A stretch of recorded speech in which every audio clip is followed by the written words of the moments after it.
Keris adalah senjata pilihan bagi para petinggi kerajaan, malah seringkali sebagai pusaka yakni senjata yang mempunyai kesaktian.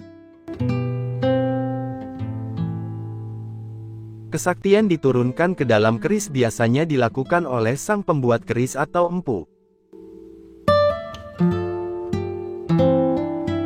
Keris adalah senjata tradisional tanah Jawa.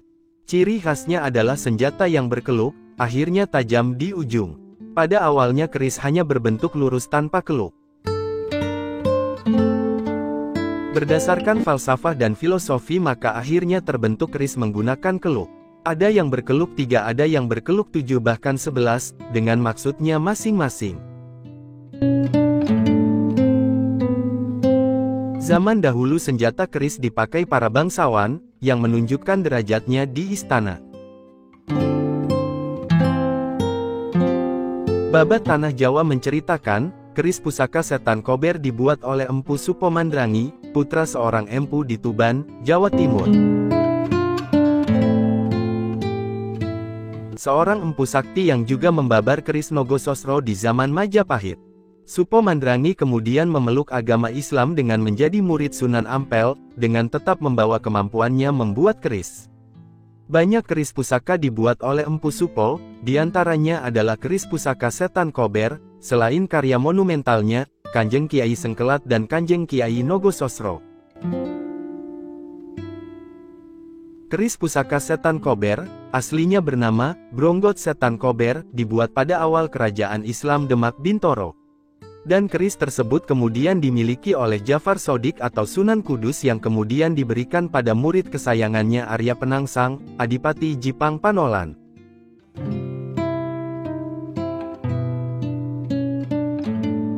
Keris pusaka setan kober sangat ampuh, tetapi membawa hawa atau perbawa panas, sehingga yang membawa keris tersebut akan mudah marah. Pemilik keris ini bisa menjadi tidak terkontrol emosinya, seperti halnya watak dari Arya Penangsang yang mudah tersulut emosinya. Sifat pemarah Arya Penangsang pun sebenarnya terbawa oleh hawa perbawa pusakanya itu atau ageman. Selain aura panas yang dimiliki keris tersebut, pusaka sakti ini tergolong senjata yang haus darah. Bahkan keris ini meminta tumbal nyawa dari pemiliknya sendiri yakni Arya Penangsang. Kejadian tersebut dialami oleh Arya Penangsang ketika berperang melawan Sutawijaya atau Panembahan Senopati yang memiliki senjata tombak Kiai Pleret. Dalam perang tersebut perut Arya Penangsang robek terkena tombak Kiai Pleret milik Sutawijaya. Meskipun demikian kesaktian yang dimiliki oleh Arya Penangsang membuatnya tetap bertahan, ususnya yang terburai dililitkannya pada rangka atau sarung hulu keris yang terselip di pinggangnya, dan terus bertempur. Saat berikutnya, Sutawijaya terdesak hebat dan kesempatan itu digunakan oleh Arya Penangsang untuk segera menuntaskan perang tanding tersebut, dengan mencabut keris dari dalam rangka atau ngeliga keris. Dan tanpa sadar bahwa wilaan, atau mata keris Kiai Setan Kober langsung memotong ususnya yang disangkutkan di bagian rangkanya. Ia pun tewas seketika. Ki Juru Mertani penasehat Sutawijaya terkesan menyaksikan betapa gagahnya Arya Penangsang dengan usus terburai yang menyangkut pada hulu kerisnya.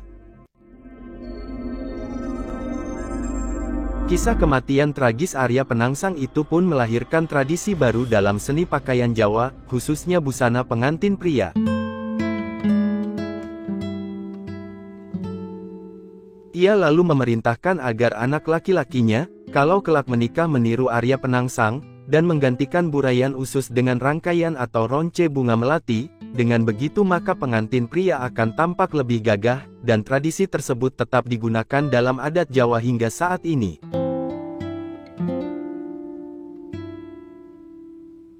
Hal itu sebagai lambang pengingat agar pengantin pria lebih bersabar dan tidak cepat panas seperti watak Arya Penangsang yang membuatnya binasa. Sampai sekarang keberadaan keris ini tak diketahui, seperti halnya keris Empu Gandring yang misterius. Padahal keris-keris maupun pusaka-pusaka legendaris pada masa kuno diwarisi oleh Keraton Surakarta maupun Keraton Yogyakarta, tetapi untuk keris setan Kober ini tidak pernah diceritakan setelah kematian Arya Penangsang. Demikian juga, dapur, atau model keris setan Kober juga tidak ditiru oleh para empu keris.